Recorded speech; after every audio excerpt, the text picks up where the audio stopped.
It's like I'm walking down a shrinking alleyway and the bricks are caving in. Cool. Thanks for having me, by the way. Yeah, no worries. It's a pleasure. Thank you for joining me. How are you today? I'm okay, thanks. I landed back from Spain yesterday because I write for a lot of different artists as a songwriter. So we're on a Mhm. and so I'm a bit wiped today, but all good things. Well, I won't keep you too long then in that regards, considering you are so busy and obviously there's so much going on at this point in time. The last thing you need to do is spend too much time with me.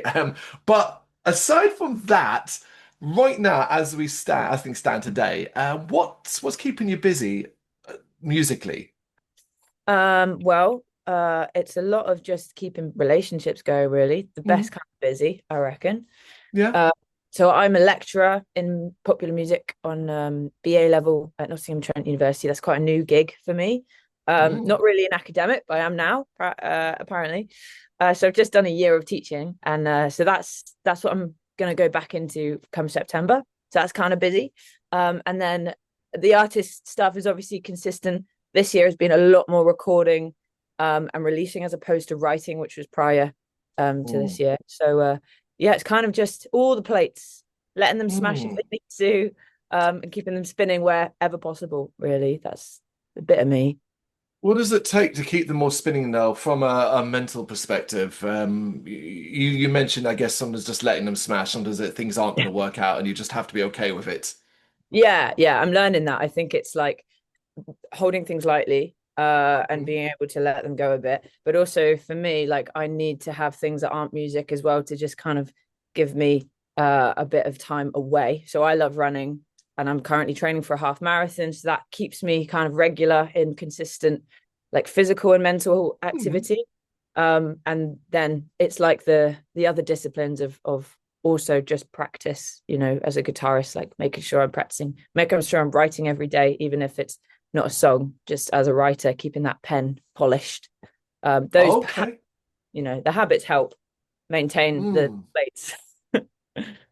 What about those moments when you need to switch off though? Because I mean, you describe, say, running, for example, but even that isn't necessarily a switch off moment. You could Mm. be perhaps thinking about music or focusing on something else in your life. Then, what are those moments like when you generally can or need to just turn off? Well, personality wise, I struggle Mm. with that anyway. I think my husband and I love going to pubs. So, like on a Sunday afternoon after church or whatever, we'll be down at the pub. On a Wednesday night, we'll often do that. I have a running group every Monday night, and that often ends at the pub. So Mm. that's helpful for me. I love people, so Yeah. I like to rest well with people. But yeah, I'm still learning. I'm still making mistakes. But I wouldn't say it's about a work-life balance because I feel like in this day and age, it's more of a pendulum that swings. Yeah. Yeah, I think most people can understand that, and I don't think you're alone anymore in that regards. But people are more honest about it as well, in the simple fact that, yeah, we all struggle with trying to find Yeah, some level of balance. that's it. And that's a lot of what the I'm a mess tune is about, really. It's just like identifying we're all messy people and we're all going to get it wrong. Those plates will smash, Hmm. It's all right. Yeah, no kidding. What about prepping for a live show then? Because I mean, obviously at the time of recording, tomorrow you are headlining the Libra in Camden in London. Yes. So preparation for that, what does that involve?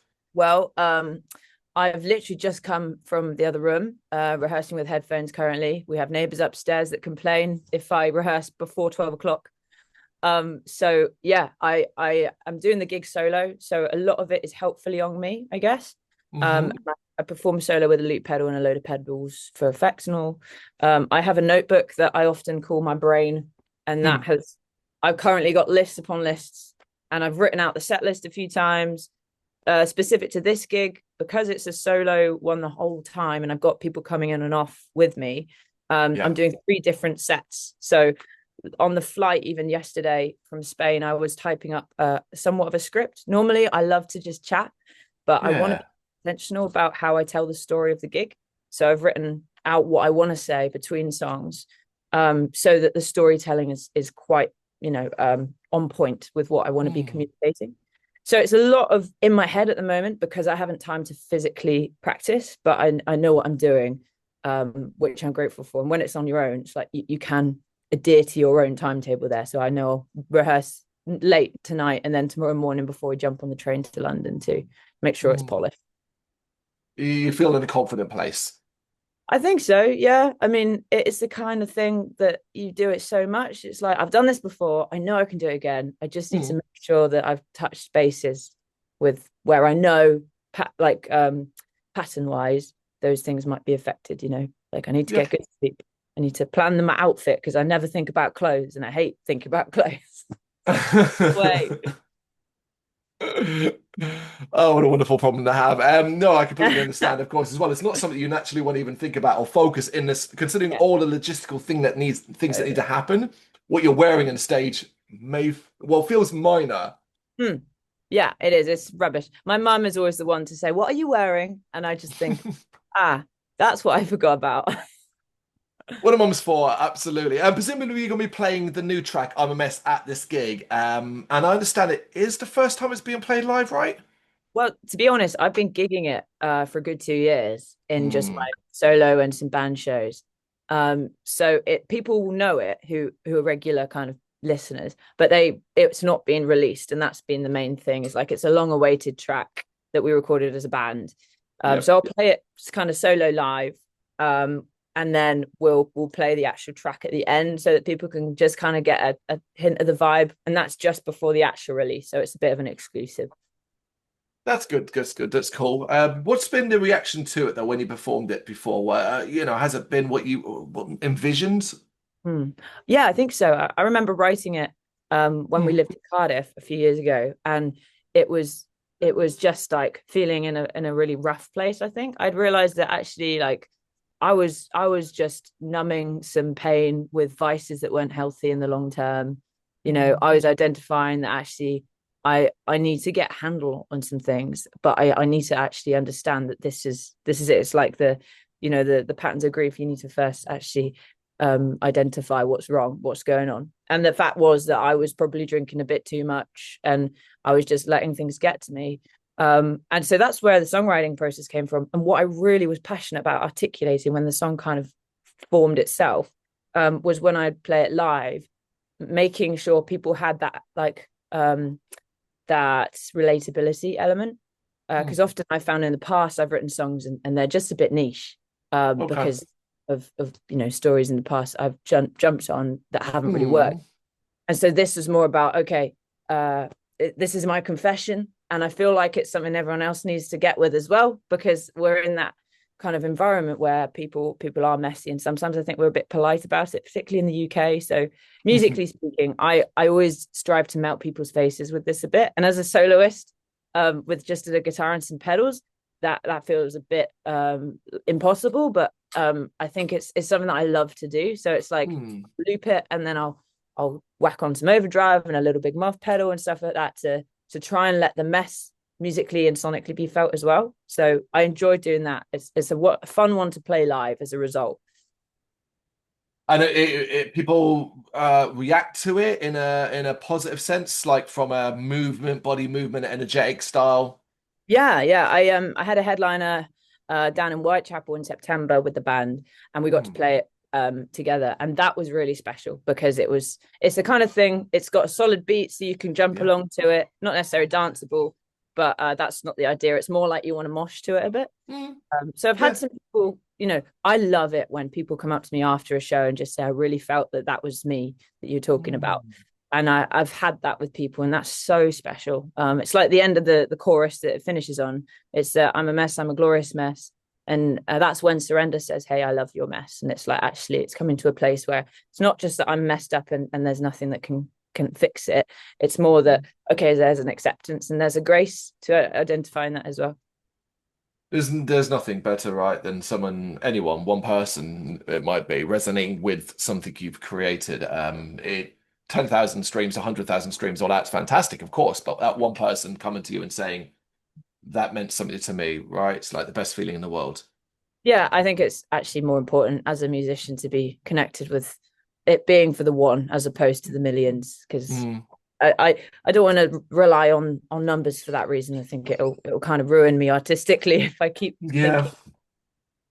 Well, it's numbers and that whole side of things. It's a slippery slope. I mean, it's such a messy world anyway, and Yeah. the demands and what's expected of you and what it means isn't fun. It certainly Yeah. it takes the fun out of creativity. Yeah, it is. So I'm a mess. Brand new single out August 1st, 2025. You said that this single continues the arc from Little Miss London off your 2022 album, Yeah. Sticky Flaws. Could you explain what you mean by that and how I, as a listener, could connect the two? Yeah, so Little Miss London, you'll hear it in the track. It was written on a train. And the story goes that I was there with this notebook, just Mm. more paper back then. There was this woman, and she was clearly had a great night out in London, and she was heckling at passers-by. We were on a delayed train, so we were going to get about 2 a.m. And she had this leopard print jacket, this smudged lipstick, and she was like heckling, "Can you get me a pint from the carriage, the beverage carriage?" And everything. She was a proper character. And so I got my notebook out, I started writing notes, and she noticed, and she invited us over. Then others joined us from the carriage too. And it was just this amazing moment for 2 hours, basically. Just everyone was writing in this notebook. And Mm. she said to me, "I'm an alcoholic, law-abiding citizen." And I wrote it down. And anyway, went away from that trip and wrote this song about this woman I'd met, who I personified as Little Miss London. And it kind of felt, quite metaphorically speaking, like the city of London as well. It kind of takes away everything, and it wants everything from you. And it feels like it's never enough. And I felt that in my own, spirit of just London being something that kind of drains you and gives you everything at once. So, and I knew that, there are people like that felt that. So wrote it from her point of view, but I realized years on that actually it wasn't that she was the mess. It's that actually I was also Little Miss London. And that I needed to write another song to kind of just show that journey. And that's why even the beginning of I'm a Mess, it has this intro. And that's just actually the intro of Little Miss London sped up. And then it comes into the sung lyric, which is, I wrote a song once and here's how it went. She's an alcoholic, law-abiding citizen. And I realized that wasn't someone that wasn't me, kind of thing. Mm. So that's where it like literally ties in together. But it is just a carry on of that narrative, I think. And I hope maybe there'll be another one that follows from I'm a Mess. I'm writing quite a few. We never know. Yeah. Yeah, like this a consistent growth, right? Not just as a songwriter, but you as a person and perhaps how you perceive things, right? Just Totally, yeah. Same with other humans, we just want to write for others to get words that identify the feelings they're feeling. yeah, but to do that in a way that others can resonate with, as you said, the fact that this is more likely to be a track that, well, already proven to be a track that people connect to in a different way. Yeah. That's something I think you can only learn over time, right? But you're fully aware of that, like you notice and feel your own development as an artist, particularly when it comes to your own music, right? Yeah, I think I've been pretty messed around by labels and stuff like that. So I've Mhm. definitely had a journey of having to really stand on my own 2 feet and be wise about it. And like Little Miss London was kind of within that season where we released it, and I wanted it to be something different to maybe what it kind of turned out to be, and that's quite Yeah. a lot of musicians. So for me, I'm a Mess is kind of reclaiming that as well, because it's all self-produced, and I've had a journey as a producer as well, being able to actually do it and do it well, not just as a writer, a vocalist, or guitarist. So yeah, it's definitely on the journey. Every kind of album is a coming of age album if you think about it deeply enough. Mhm. But what was specifically kind of different this time from a writing standpoint when you compare it to, say, the creative process for some of the songs off Sticky Floors? Um, well, this one, I mean, often my songs are written acoustically first. This Mhm. one was like no other. I wrote it quite quickly. Little Miss London took several days to construct, whereas I'm a Mess, I remember, I think I was sitting on the side of a bed, like on the floor between the wall and the bed kind of thing, just getting it down. Mm. But it flowed very, very quickly from me. And like the intensity of the visual is always something that I enjoy writing about as a lyricist. And in terms of like, it all kind of came at once. Often with songs, I do melody lyric together. And as opposed to some of the Sticky Floors stuff, which you can tell in my vocal, some of that is quite immaturer than the Mhm. vocal that I'm producing now in more of the newer stuff, here and Nashville Vignettes. Like it's very interesting from a recording perspective as well, thinking how the songs were developed in the studio. Whereas I think I'm a Mess, it was so much there already, and my mates just kind of jumped and ran with that in the studio, and that felt a lot more organic than someone else saying it needs this, it needs that, and I didn't really have a say because I didn't have the words or the skill perhaps to articulate that. So now I feel a lot more in control of my music, I would say, and that's as a result of maybe confessing that I am a bit of a mess. Mm-hmm. I mean, ultimately as well, everything's a learning experience. Mistakes you may have made along the way, or something you now know and you've learned from and been able to grow and been able to do it this way specifically for yourself now. But going back to I'm a Mess, the spark that kind of uh, brought this into life and gave you that vision in your mind. Do you remember? Do you remember what that moment was?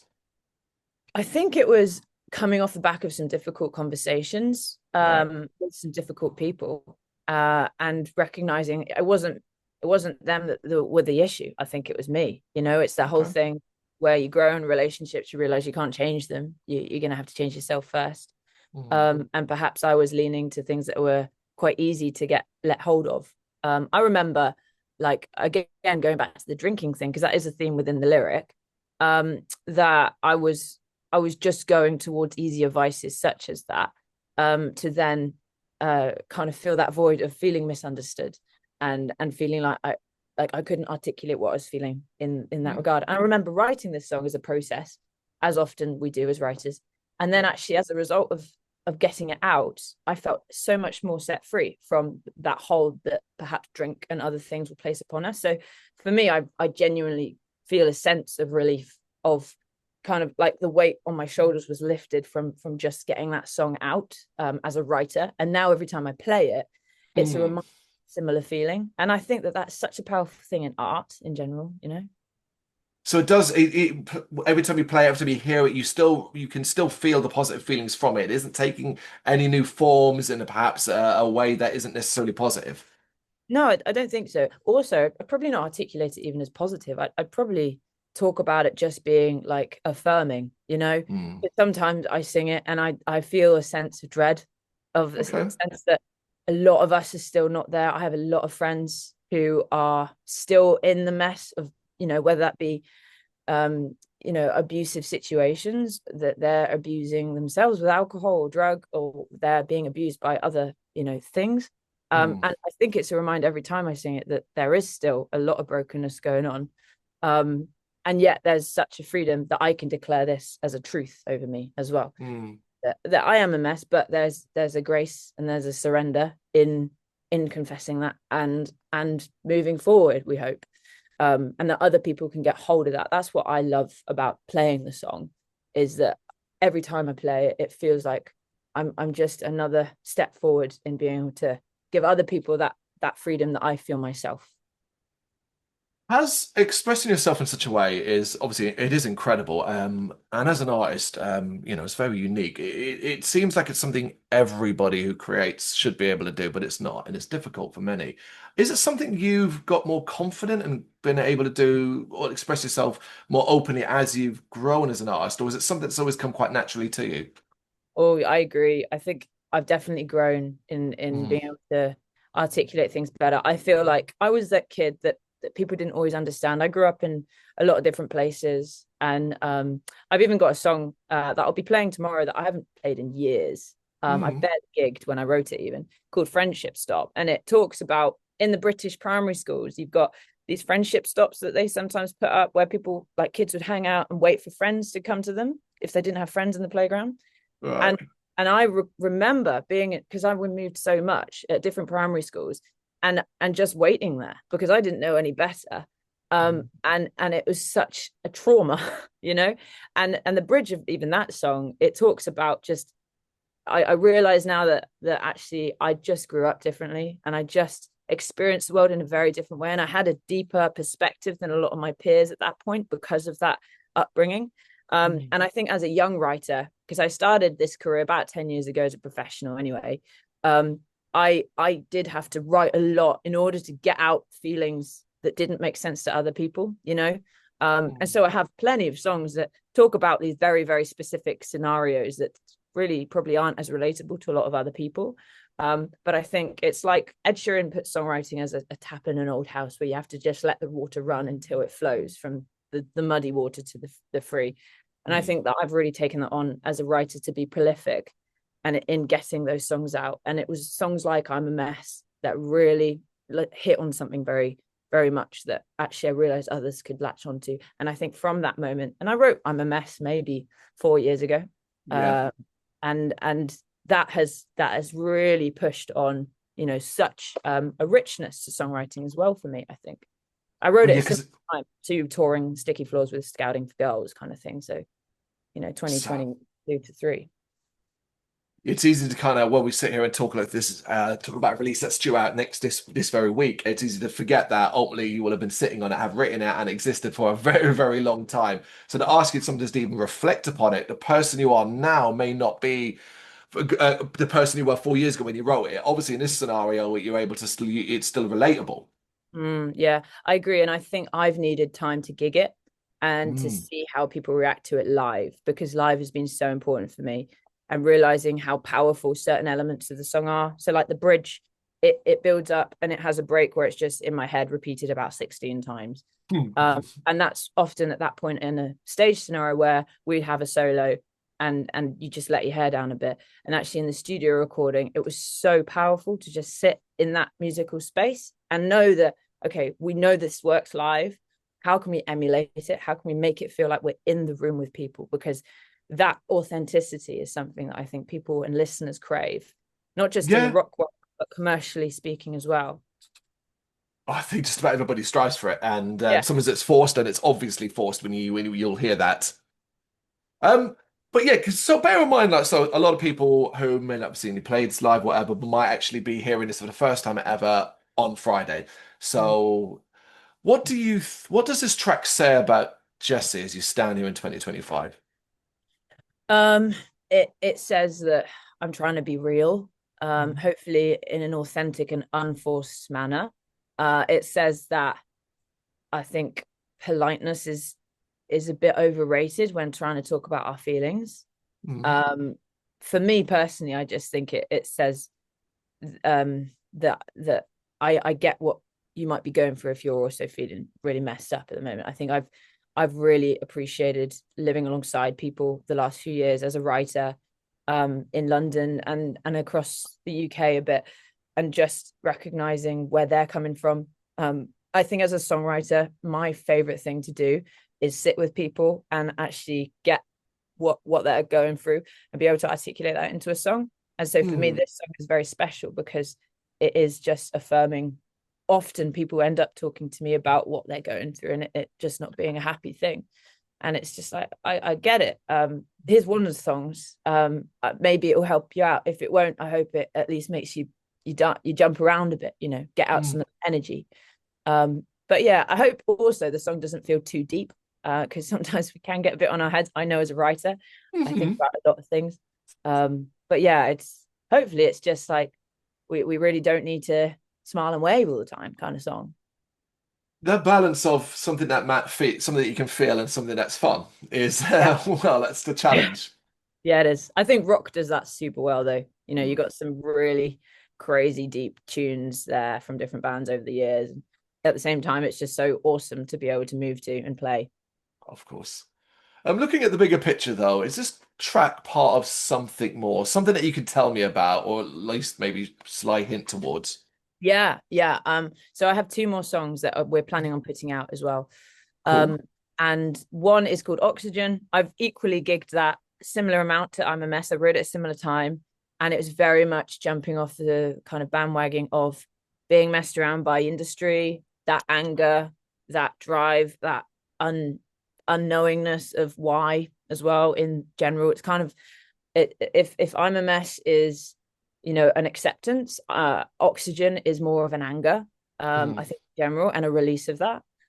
So that's kind of a bit more bluesy, ripping. So again, with the band recorded. So I'm hoping to have that out as part of the I'm a Mess EP. And then following that, there's a song that is completely contrasted to the first 2 called I Hope You Don't Mind Me Writing.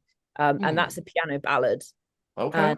And that is a song equally sitting in the mess, and being angry, but also being very sad, and kind of just allowing that to form. The song itself is a letter to heaven, basically. It's to someone that died when I was very young. We were both very young, and it's kind of just catching her up on life, and just feeling in the pain of that loss, and talking about how at my wedding we had your picture around and it was awesome, but we really missed you and there was an empty chair. It's those kind of qualities.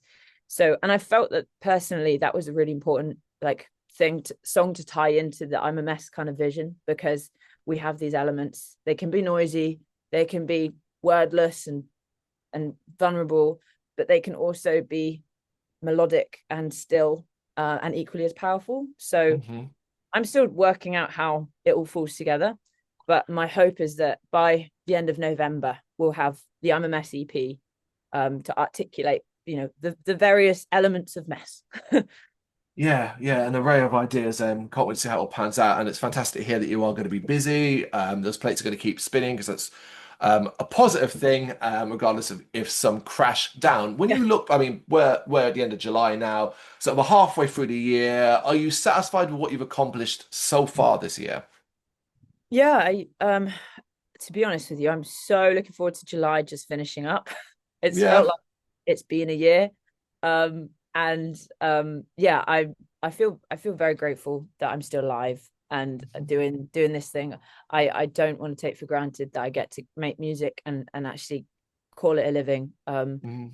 And yeah, I think there's some things I'd like to get in the works by the end of this year, particularly into continuing working as a writer. So I love Mm. songs for others, and I need to get some of those off the ground. And equally with teaching and lecturing, that is a very interesting avenue of musical work that I'm enjoying, but Mm. also it's just a lot to get your head around. So yeah, it's good to recognize we're halfway through, and yeah, trying to also be grateful for what's happened.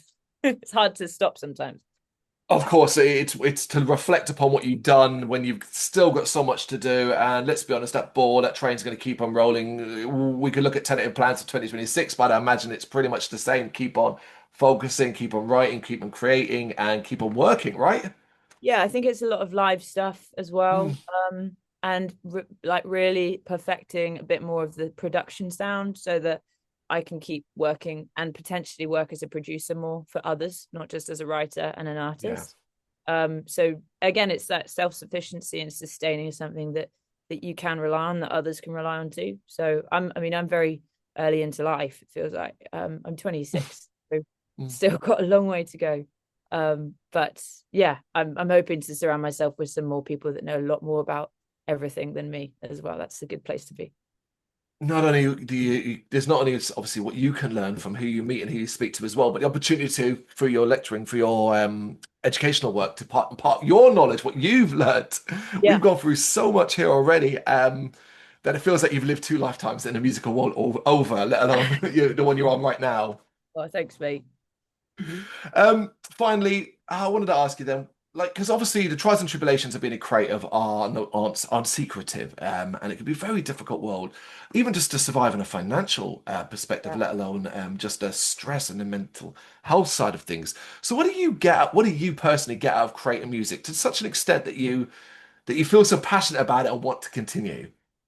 I think I get a sense of belonging, again, going back to having grown up in a lot of places. For me, the guitar was where I could kind of take out the case, put down, and that was where I was home for the night, even. And that hasn't disappeared. You know, I think also just a sense of like emotional healthiness. For Mm. me, it's still getting out whatever I'm feeling. It's very good to be nostalgic, on whatever you've been feeling and put that into music, into words.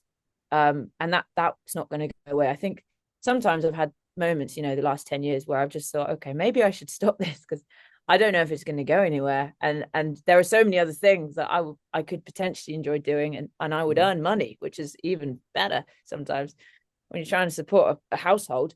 But then it goes back to actually I don't think I'd be able to cope, Mm. without having an avenue. And to do it professionally, sometimes it takes away from the joy, sure, but also it's an accountability to be like, I'm not the only one that needs this, you know. And again, it goes back to the message of I'm a mess, is that the music that I'm making, I've realized that other people do appreciate it, which is phenomenal, you know. And again, just to stay grounded in that understanding that we're all in that same place, and this is just my contribution to the conversation. And so that's what keeps me going, so that there's just more to say, and sometimes it's just remembering no one's going to do it the same way I do, and that's a real privilege. And then to support others that are doing it too in their ways. Like I love that, and I love that music, it makes you need to consistently connect with people and to be in a community of others that are striving for that same thing, of just the moreness, you know, that thing that we're touching on. And yeah, again, art is just a way in which we can express that. So that's, yeah, it's a beautiful thing. It is indeed, and I'm glad that you exist as a creative, and I hope to see much more from you in the future. I'm a Mess, August 1st, 2025, but as you already said already, a busy end of year, and no doubt a busy 2026. Jessie, thank you so much for taking the time to speak to me. I really appreciate it. Thank you, Carl. I've really loved chatting. Appreciate you. Thank you very much for watching. If you've enjoyed what you've seen, please consider hitting that like and subscribe button. It does help us out. You can find us at gbhbl.com and across all social media platforms. And if you really want to give us a bit of extra support, please consider buying us a cup of coffee over on our coffee page. Thank you.